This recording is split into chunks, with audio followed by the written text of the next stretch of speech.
National championship is decided. Ohio State wins the title. Its ninth claimed national championship, 34-23 over Notre Dame. This is the College Game Day podcast. Rece Davis and Harry Lyles. Perhaps Pete Thamel will join us momentarily once he gets out of the news conferences, the locker room, and if he can find his voice. Pete worked that voiceover the last few days. He sure did. And I was telling him, I know you're from the Northeast, Pete, but, when it gets cold down here, especially it's 20 degrees right now. Yeah. When it gets cold down here, that humidity, when that sweeps in, because he said it was like a gust of wind hit me, and then all of a sudden I lost my voice. I said, hey, man, you might just not be built for this, Well, what does Nick Saban always say to us? They don't make them like they used to. They sure don't. They sure don't. And you know what? This Ohio State team showed that they are made like champions. Yes. Now, it's really, there are a lot of different layers to talk about with this team, Harry. And one, I think they've been the best team from the start of the season on, but they had two pretty significant slip-ups. One, They lost a great game at Oregon. That happens.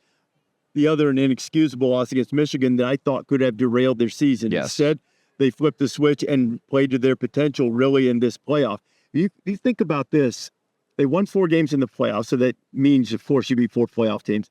They beat 6 of the other 11 playoff teams because they beat Penn State and Indiana during the regular season. Right. And I don't know that they'll go down as an all-time great team simply because of that loss to Michigan. Sure. But it was an all-time great talent, and it's one of the all-time great accomplishments to come back from devastation like that and win the national championship. Yes, I think that for me is one takeaway. And the other one, for all the conversation that we've had about the 12-team playoff, it feels very appropriate that one of the teams that we felt was a very clear-cut favorite coming into this season was able to have a slip-up like that and still end up being, hey, like, you still made the dance and you pounded your way through that dance, right? I mean, like, Pete wrote the piece after the Rose Bowl talking about how they gathered themselves and how that team, Jack Sawyer and those guys, they got together and said, hey, like, are we going to be the team that people remember for being the losers to Michigan 4 consecutive years?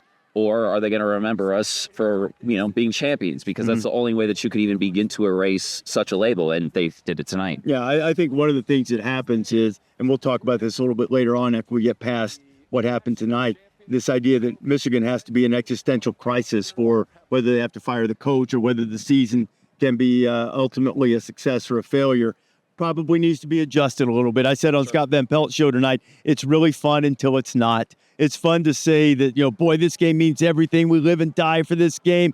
And then when it goes over the brink and becomes debilitating, both in your performance and in the vibe around your program, you've gone too far. Certainly. So we'll talk about that later. Pete, you're back here now. Have you been in talking to some of the principals in the aftermath? I have. I just came from a very smoky, cigar-filled coach's locker room in Ohio State. I lost my voice long before that today. So probably didn't help, though, did it? Yeah. It did not help. I will concur that this is the windiest dome I've ever been in.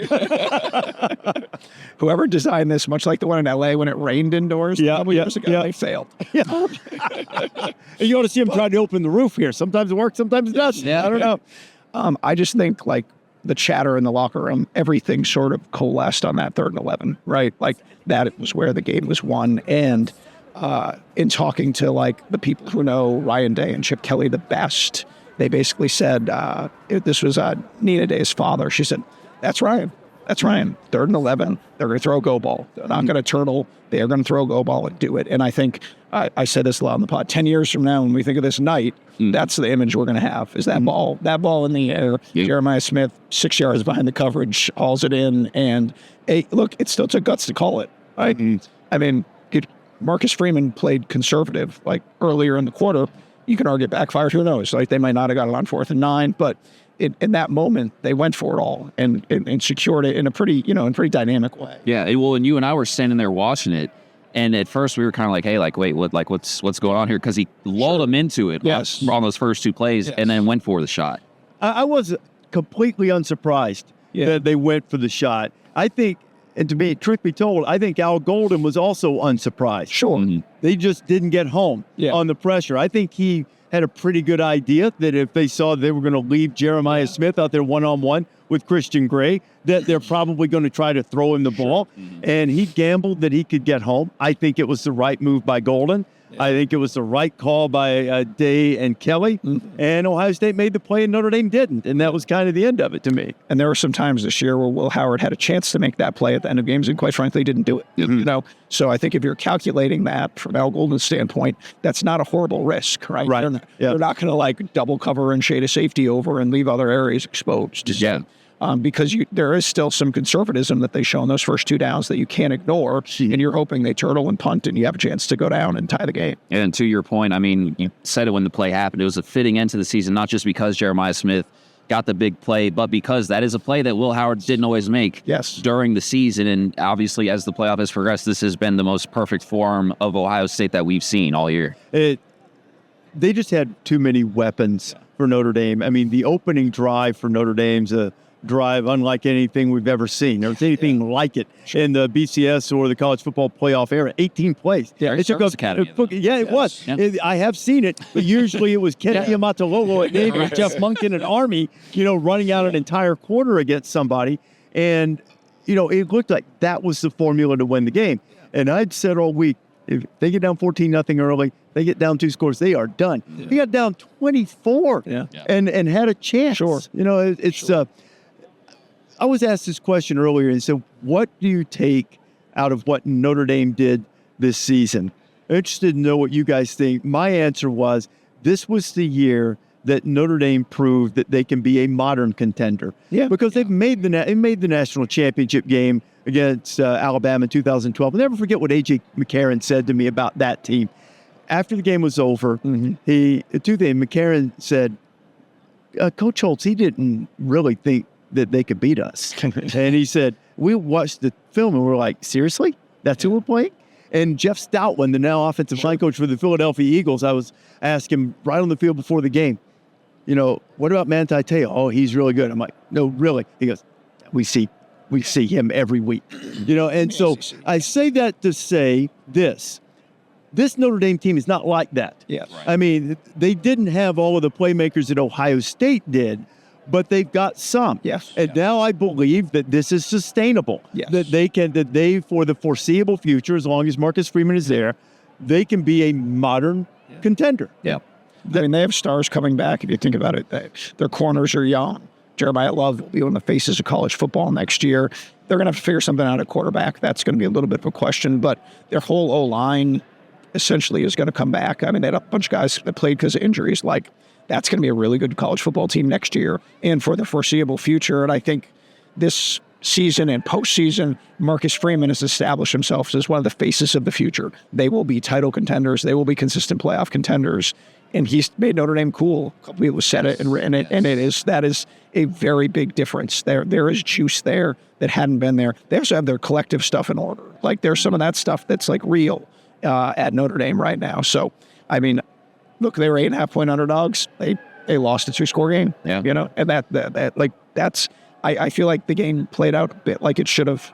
I was surprised that they came back. I didn't think they had the downfield pass game. But no, I don't know what Riley Leonard's final numbers were, but I think he threw for more yards than Will Howard. Okay. I think. I would have to look the box score to make sure. But I think he had his season high, I think it was against Stanford. It was like 238. Yeah. Mm-hmm. So if he was over 238, it was an anomalous performance. Yeah. But no, I mean, that's also my takeaway is that Notre Dame, they can not just hang, but like they can win one. Yeah. Mm-hmm. Like that is genuinely something like I think it was this year that they had won their first basically New Year's Six or post-game game since before I was born. Yeah, we hadn't done it in the BCS era. Correct. Started in 1998. And so for that, and then Pete, you said it, we've heard it all week that Notre Dame, this team is cool. Yeah. I never thought I would ever hear that in my lifetime. And I don't mean that as a slight. I mean, I grew up in the state of Indiana. Like, I know a lot of Notre Dame fans grew up with them, all those kinds of things. Never heard that said so often as well. And in earnest about Notre Dame. It'd be like calling Duke basketball cool. You just don't really hear people say that a whole lot. And you're starting to hear that about them too. But it was just impressive. Duke basketball's been almost as cool as Duke baseball for quite some time. But here we go. But now Riley Leonard, I want to make sure because of all of the COVID years and stuff, he wasn't around in 2020, but 2021 didn't count. Does he have another year? He does not. He does not. He does not have another year. I was wondering. Now that's odd too because all the junior college guys, Diego Pavi is going to play for like 7 years. Yeah, Really, everybody's probably. got a year left. That's really too bad because I think there's still some upside to Riley Leonard. Yes. And with the ankle surgery that he had in the offseason, he didn't really get a chance not only mesh with his teammates, but I think there's some development to be done as a passer.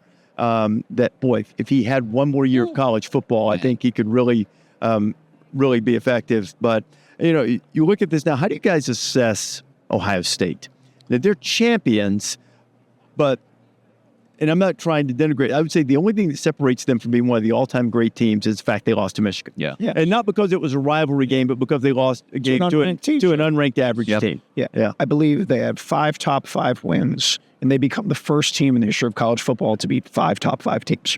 That's I told Harry a minute ago before he came in, they beat 6 of the other 11 playoff teams. Yeah. They won their 4 games and beat Penn State and Indiana. It's a remarkable thing. and I think it's 6 top 10. So like that's just it's a remarkable gauntlet that they went through, and this game epitomized who they are. They didn't make anything easy, right? I mean, they had to play a road game at home. Yeah. They didn't obviously win the conference title, so they had to play 4, and they took a game that was like basically they were toe tagging the game, and they made it go down to the final seconds.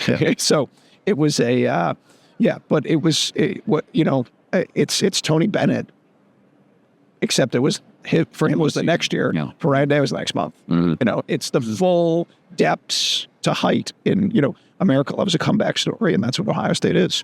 Yeah, I mean, I will personally remember just the heat being on Ryan Day, so much so that people that do not cover college football were calling for his job. Oh yeah, right. I mean that's how big of a thing that was. Yeah. And for them to ultimately come back because there was such disappointment. I mean, even we had Troy Smith on our show before the game, and he still couldn't stop talking about the Michigan game. I know. To points because it was just so mind blowing. Yeah.